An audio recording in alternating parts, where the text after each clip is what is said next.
Sidang ke-9 kasus pembunuhan ibu dan anak yang menewaskan Tuti Suhartini dan Amalia Mustika Ratu di Ciseti Desa, Kecamatan Jalan Cagak, Subang, semakin menemukan titik terang bagaimana urutan kejadian pembunuhan itu sampai macet. Kasus pembunuhan Tuti Suhartini dan Amalia Mustika Ratu yang dikenal dengan kasus Subang itu memang lambat penanganannya. Kasus pembunuhan ibu dan anak itu sendiri terjadi tanggal 18 Agustus tahun 2021 dan hampir 3 tahun berselang, Mei tahun 2024, kasus tersebut belum kelar dan saat ini baru memasuki masa persidangan. Kekhawatiran ada oknum aparat yang terlibat dalam seretnya penanganan kasus Subang makin terungkap dalam persidangan ke-9, Rabu, tanggal 8 Mei tahun 2024. Yosep Hidayah, terdakwa utama kasus Subang itu kini juga makin terpojok setelah muncul pengakuan dari pemilik toko fotokopi yang ada di sebelah TKP. Seperti diketahui, rekaman CCTV dari toko fotokopi itu awalnya disebut rusak. Ternyata, CCTV itu bukan rusak, melainkan sang pemilik takut dengan orang-orang yang menanyakan. CCTV toko fotokopi itu mengungkap apa yang sebenarnya terjadi di pagi hari pembunuhan Tuti dan Amel. Seorang saksi bernama Angger Pratama Nugraha mengungkapkan dirinya melihat ada 2 orang di seberang TKP, yakni terdakwa Yosep Hidayah dan seorang lainnya yang tak dia kenal. Anggar juga menjelaskan bahwa pada tanggal 19 Agustus tahun 2021 pukul 22 waktu Indonesia Barat kedatangan tamu meminta melihat CCTV yang ia miliki. Kemudian lanjut Anggar, seminggu berselang pada tanggal 25 Agustus tahun 2021 datang lagi beberapa orang yang mengaku dari Polda yang tujuannya sama, ingin lihat CCTV. Selanjutnya, seminggu kemudian datang Pak Irlansyah, Babin Kamtipmas Jalan Cagak waktu itu. Irlansyah meminta harddisk CCTV tersebut, saya berikan dan langsung dibawa oleh dia. Namun setelah saya pulang dari Bandung, harddisk CCTV tersebut diserahkan oleh ibu saya ke saya. Namun saya kaget kok cover harddisk beda. Dalam sidang ke-9 kasus pembunuhan Jalan Cagak tersebut, dengan menghadirkan 6 orang saksi tersebut selesai pukul 16.30 waktu Indonesia Barat. Dalam sidang tersebut dihadiri 3 JPU dan pengacara terdakwa berjumlah 4 orang. Dalam sidang tersebut, kuasa hukum tak bisa bicara apa-apa dan hanya geleng-geleng kepala, karena apa yang diungkap saksi secara tidak langsung diakui oleh terdakwa. Selanjutnya sidang kasus tersebut dilanjutkan pada Senin tanggal 13 Mei tahun 2024. Kasus Subang semakin menemukan titik terang setelah digelar sidang ke-9. Kasus Subang adalah hilangnya nyawa Tuti Suhartini dan Amalia Mustika Ratu di Ciseti, Desa, Kecamatan Jalan Cagak, Subang. Jasad Tuti dan Amalia yang merupakan ibu dan anak ditemukan meninggal tak wajar dengan penuh luka di bagasi Alphard pada Rabu, tanggal 18 Agustus tahun 2021, pagi. Kasus ini sempat mengendap hampir 2 tahun karena polisi seperti menemukan jalan buntu. Namun, Danu akhirnya membuka tabir kasus sehingga ada 5 orang yang ditetapkan sebagai tersangka pada tahun lalu.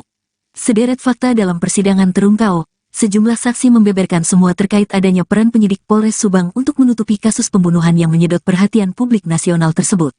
Fakta pertama diungkap oleh saksi Justice Kolaborator Muhammad Ramdhanu atau Danu di persidangan keempat. Danu bersaksi di depan majelis hakim bahwa dirinya diintimidasi oleh penyidik agar tak mengungkap kasus ini.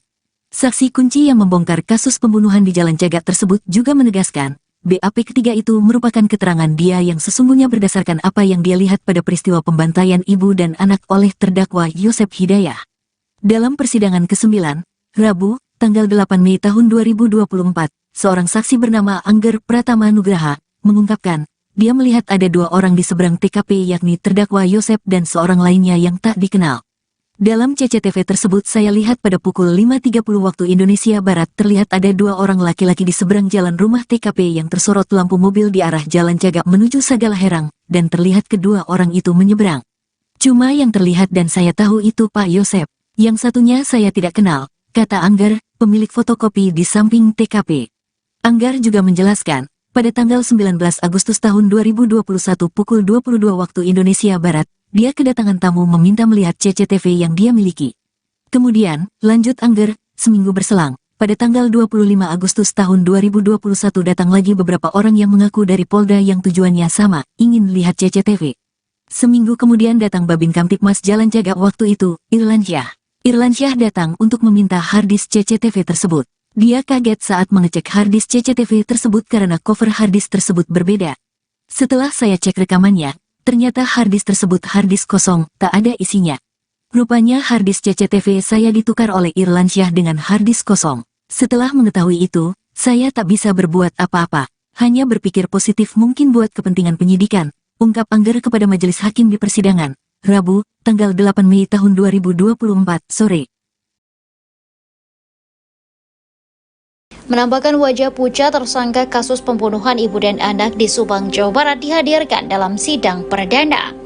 Sidang perdana itu digelar pada hari ini, Kamis 28 Maret 2024. Agenda pertama dalam sidang ini adalah pembacaan dakwaan oleh Jaksa Penuntut Umum atau JPU terhadap terdakwa Yosef Hidayah. Yosef yang mengenakan kemeja putih terlihat pucat dan tegang saat berada di ruangan sidang di Pengadilan Negeri Subang. Yosef juga terlihat sesekali mengarahkan pandangan ke pengacaranya Rohman Hidayat. Mengulas detik-detik kejadian, JPU membeberkan peran Yosef dalam kasus tersebut. Yosef diketahui sebagai eksekutor utama dalam pembunuhan Tuti dan Amalia. Diketahui juga Yosef lah yang pertama kali membacok sang istri di rumahnya. Kejadian ini bermula karena Yosef kesal tak diberi uang. Tuti dan Yosef pun terlibat cekcok. Yosef yang kesal akhirnya membacok sang istri hingga korban tersungkur di sofa. Tak cuma dengan golok, Yosef disinyalir juga akan menghantam Tuti menggunakan stik golf miliknya.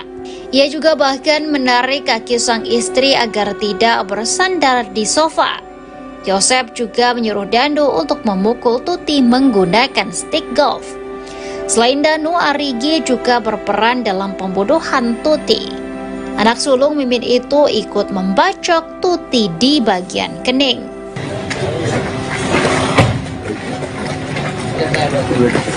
Tanya dulu.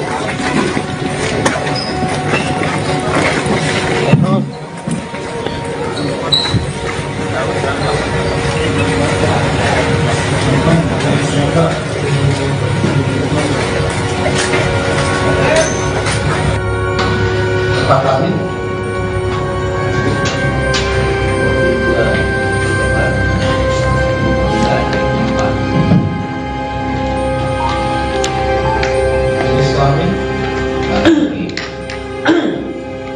kebangsaan.